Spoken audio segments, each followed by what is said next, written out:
Good evening, welcome to APTN National News. I'm Dennis Ward. A vicious act of hate, shocking, appalling, and heartbreaking.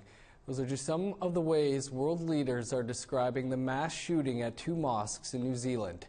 49 people were killed, including children. Another 48 people were wounded, some critically, during Friday prayers. The terror attacks happened in Christchurch, New Zealand, a major city on the South Island along the southeast coast. New Zealand's Prime Minister is already pledging the country's gun laws are going to change. New Zealand's Prime Minister is also calling it one of the country's darkest days. A 28-year-old Australian man who describes himself as a white supremacist live-streamed one of the shootings with a helmet camera. He left behind a manifesto. He's been charged with murder and will be appearing in court today. Two other suspects are in custody. Police say they were not on a watch list. Some victims were from the Middle East or South Asia. New Zealand's Prime Minister has raised the country's threat level to high. The individual charged with murder had not come to the attention of the intelligence community, nor the police, for extremism. I have asked our agencies this morning to work swiftly on assessing whether there was any activity on social media or otherwise that should have triggered a response. That work is already underway. Today, as the country grieves, we are seeking answers. Back here at home, some are expressing concerns over a proposed settlement for people who went to day schools. The federal government announced a deal on Tuesday. Survivors will get a flat rate of $10,000, going up to $200,000 for those who suffered physical and sexual abuse. But a Winnipeg-based lawyer says there are potential problems. Joan Jack joins me now. Joan, thanks so much for joining us to talk about this. You said that a flat payment of $10,000 wasn't fair. Why do you feel that way? Well, the $10,000 is the lowest level of payment in the agreement, and I've just been reading it for about a day and a half, so I could say something wrong. But the $10,000 payment is the lowest level on the scale, and it's not automatic. You have to be able to show what harms happened, and that's where the level of payment starts, and it goes up to the $200,000 that people are talking about. There have been concerns expressed by yourself and others on social media with having one Ottawa-based law firm handling the claims. What are your concerns? Well, there are so many. I mean, first of all, it's not clear, and like I said, I'm just reading through the agreement now, but there's going to be an administrator appointed that will be processing the claims if this does go through.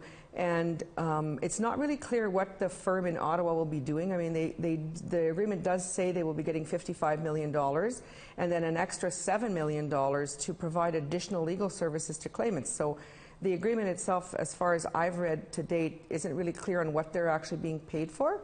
So people, my phone's blowing up, you know, like people want to know, what do I do? Where do I go? Am I included? And so I'm already, as usual, working and answering people's questions, and the agreement says it's supposed to be the firm in Ottawa, so I'm not real clear.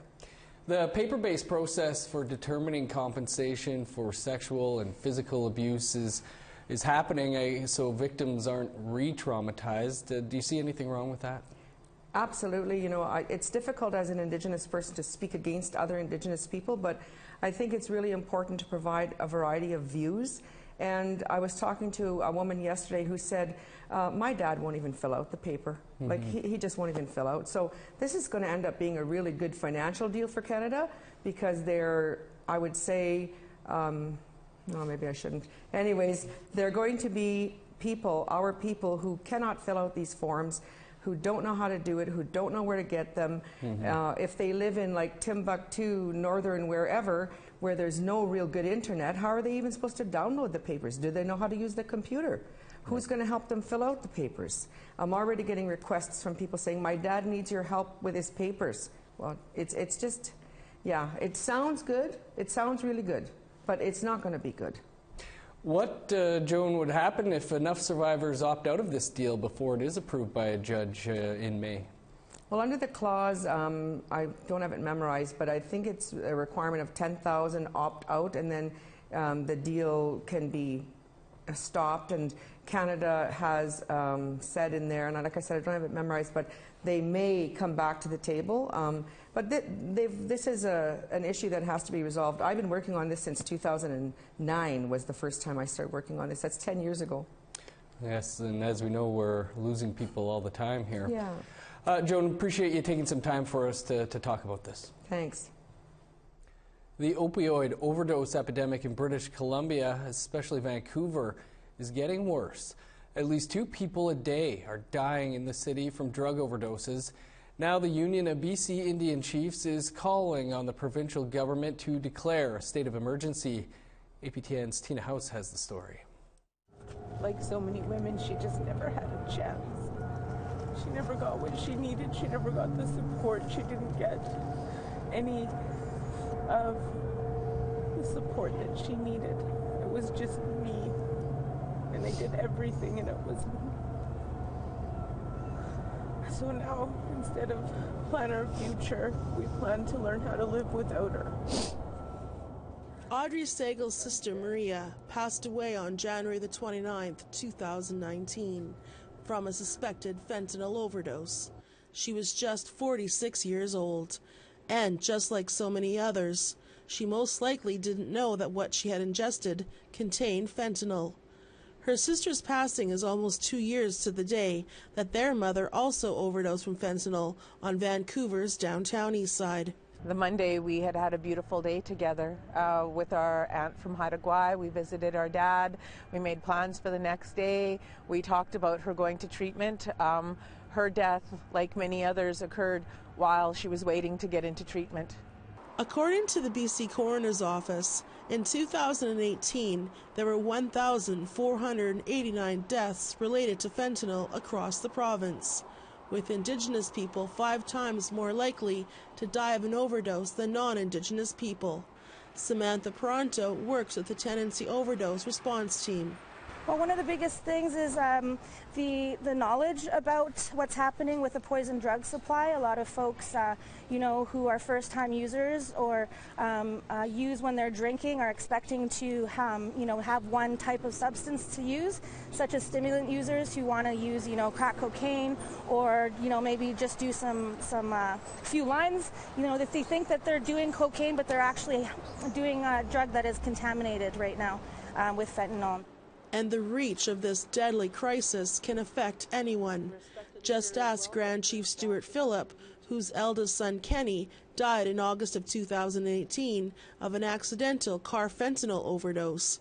Carfentanil is 100 times more potent than fentanyl and is used by veterinarians. He still remembers fondly the day Kenny was born, and he recalls a memory when he was driving in his car. So ecstatic. So happy.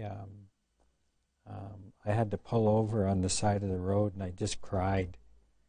I was so happy. And he was an amazing personality. He was loved by so many people. He had such an amazing personality, very engaging, had just an incredible sense of humor. And he was a very caring individual. He was pretty much finishing off an apprenticeship to become an auto mechanic, something that he had an interest in his entire life, working on cars. However, despite a loving and supportive family, he struggled with addiction. He had been to pretty much every treatment center in the province of British Columbia, 6 or 7. At least, and he knew the program better than the counselors. He would go to AA religiously, and yet still the power of addiction is so powerful. In this photo, he had just graduated from Round Lake Treatment Center, and his family thought he was finally on a straight path in life. But just a few weeks later, he was found deceased in a hotel room in Grand Prairie, Alberta. And I think we need to force governments to make larger investments. We need more centers, more treatment centers. We need aftercare supports. We need more detox centers. It's absolutely shocking in the face of this crisis that there are virtually no facilities for young people, for youth. And that's absolutely unacceptable. Grand Chief Phillip, along with Cookpie Chief Judy Wilson, are demanding the BC government call for a state of emergency. Today, Chief Wilson drives to the downtown east side, where a lot of overdoses have occurred. It's like a runaway train, and you're trying to get ahead of it, and the runaway train, unfortunately, keeps rolling people over. And this is not what we want to see for our people. This is definitely very much a humanitarian crisis. I support that call for the treatment and response as a crisis, but I also add that it's long overdue. Had this call been put out before, maybe I would still have my mom and my sister, and maybe we would still have the thousands of other lives that have been lost to fentanyl. These naloxone kits have been readily available for the last couple of years and have saved many lives. But just recently, they've invented this new nasal spray for those that don't want to use needles. It's more effective and easier to use. It also retails for $180 normally, but if you show your status card at any pharmacy, any First Nations person in Canada can get this for free. Tina House, APTN National News, Vancouver. An Australian broadcast company did an undercover investigation, and they found the country's largest hotel chain is discriminating against and segregating Indigenous peoples who stay at their hotels. ABC reported employees of one hotel were instructed to put Indigenous guests into inferior rooms while charging them the same price as other guests. This video from ABC shows the filthy room the Indigenous guests were given. A staff member told ABC she was told to give lower quality rooms and witnessed colleagues doing so on a number of occasions. It felt dirty, it felt complicit. It made me so angry that I had to do that, and there were lots of times where I wouldn't and I'd get in trouble for it. ABC reported the hotel denies these allegations and says they've initiated an investigation into the accusations. Elementary and high school students across the country held funerals for the Earth today. More on that coming up after the break.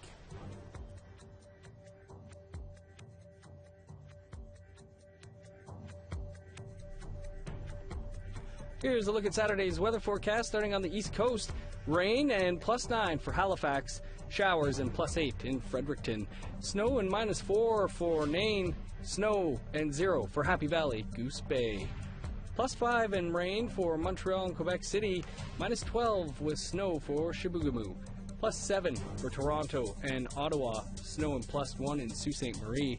+1 under sunny skies for Thunder Bay. -2 with snow for Wawa. -17 under the sun for Churchill. +8 and sunny for God's Lake.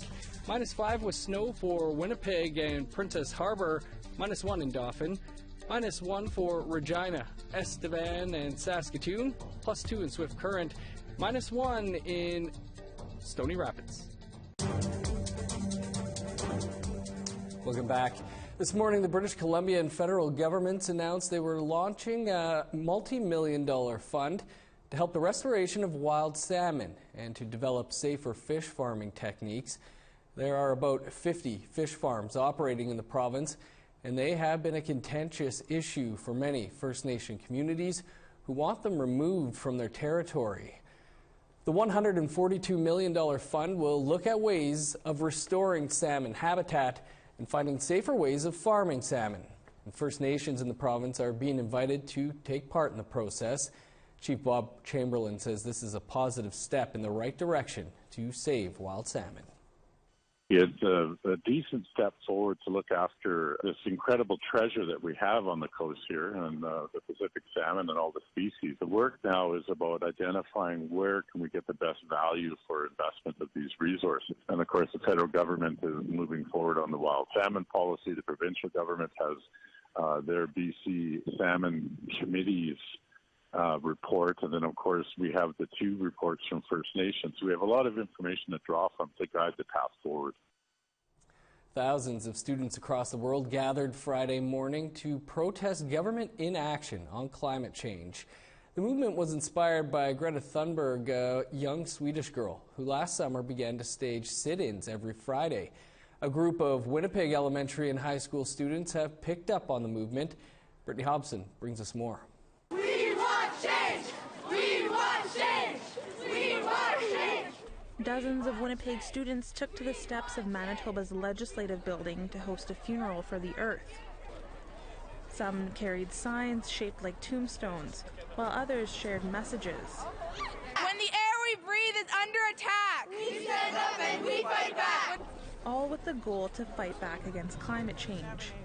Today I'm here to tell politicians that we need to do something about climate change. Climate change is a big problem around the world, and it affects everybody. And if we don't change, and if we don't make a difference, we are going to keep going down and down and down until our Earth will die. Sarah Fontaine Sinclair is one of the thousands of students who participated in a global day of action for the student climate strike movement. Youth from across North America and Europe took part in the protest. Mandolin Unger has one message for Canada. The federal government needs to keep fossil fuels in the ground. I want to see an immediate end to fossil fuel extraction and a just transition into a renewable energy economy. Unger also says the government must respect Indigenous rights and sovereignty. Dispossession of Indigenous people and theft of land and resources is at the heart of this problem. This is a colonial problem. Part of the day included honoring the life of Danielle Moore.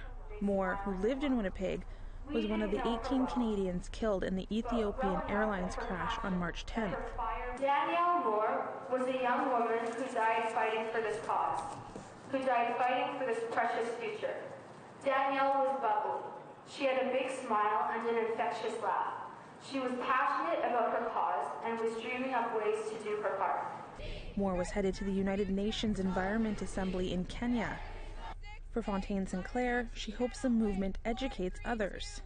The one thing that we really need to do is we need to get adults aware of this problem, because some adults don't know about climate change and they think that climate change is a lie. Going forward, students in Winnipeg will be hosting a protest the first Friday of every month. Brittany Hobson, APTN National News, Winnipeg.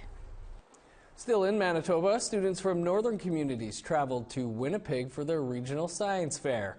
Many youngsters came to display the hard work they put into their experiments, and the coordinators of the event say this year there are more students participating than ever. Ashley Branson has that story. This is the 5th annual Frontier School Division's Regional Science Fair. Students from northern communities, grades 4 to 12, showcase the hard work they've put into their science projects, like grade 6 student Grayson Wilson. It's spinning the fan and it goes to this pulley and it spins the motor. He tells us what he took away from his project. I just learned how electricity works through a wind generator. Arif Kassim and Jacqueline Monteith are the coordinators of the science fair. Monteith says 14 schools are involved this year with over 80 students participating. It's a big jump from previous years. Our highest number of projects in previous years was the low 30s. So it's a great jump in our division. It just shows how much students are craving the celebration of knowledge. Grayson Wilson was awarded 2nd place in the Frontier School Division Science Fair in the grade 4 to 6 category. But Wilson was just one of the many students that were acknowledged during the award ceremony. Kassim says it was fantastic seeing all the youth involved with their projects. It's truly wonderful, especially from the community's level themselves, to see how much potential there is in these students and how much they can truly excel when they dedicate themselves to something, even in the context of science. And it's especially when it comes to something that they could bring back to the community and give back to their communities, something sustainable. And then, like, you just put this in there to make it explode. Monteith says she sees how the students gain important skills from this event. It's really neat to see the progression of our science fair year after year. The quality overall of the projects, I mean, they're even learning from each other. They're taking cues from each other and what they're doing, and you can tell it shows. 3 students will represent the Frontier School Division at the Canada-wide Science Fair in Fredericton, New Brunswick in May. Ashley Branson, APTN National News, Winnipeg. APTN Investigates returns tonight with an all-new episode right after the news.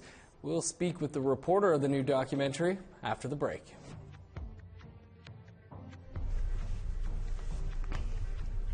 Here's the rest of Saturday's weather forecast, picking back up in sunny northern Alberta. +6 for high level in Fort McMurray.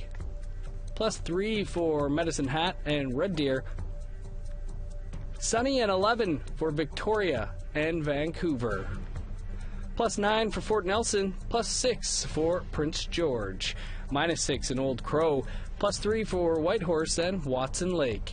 +8 under sunny skies for Fort Liard and Trout Lake. -20 for Sax Harbor. 3 below for Fort McPherson.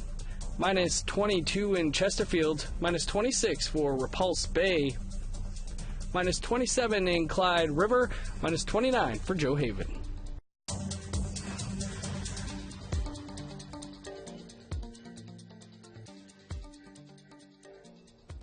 Welcome back. When APTN Investigates reporter John Murray started working on tonight's episode, Colonialism Continued, he wasn't sure what he would find out. He looked at how evangelical Christianity persists today in Indigenous communities and how traditions are converging. He joins us from Saskatoon to talk about tonight's episode. John, thanks for joining us. Can you tell us a bit about why you wanted to look deeper into this? Thanks, Dennis. Yeah, I started digging into this when I learned that a lot of Indigenous communities were being evangelized, and sometimes whole communities were being transformed. And it was actually in a couple of videos that actually were celebrating the conversion of whole communities. And I started to wonder whether this was a form of colonialism or not. What were some of the biggest surprises for you when you started looking into it? Well, I expected a lot of fundamentalist voices, but I actually found some that were quite moderate, and yeah, it was quite surprising. Faith is a deeply personal thing for many people. How did you find people who were actually willing to talk about this? It wasn't easy. It was kind of a back and forth, but at the same time, when I did find people who were willing to talk, they were very open. They were very, very passionate about their belief system. But some people, they were hesitant to talk, and it was a little challenging finding some people. Well, John, looking forward to the episode tonight. Appreciate you taking some time to talk to us about it here. Absolutely, Dennis. Thank you. And you can watch John's entire episode tonight right after the APTN National News, which is just mere minutes away, because that is your APTN National News for this Friday. For news anytime, visit our website, aptnnews.ca, and download the APTN News app. I'm Dennis Ward. Have a great night.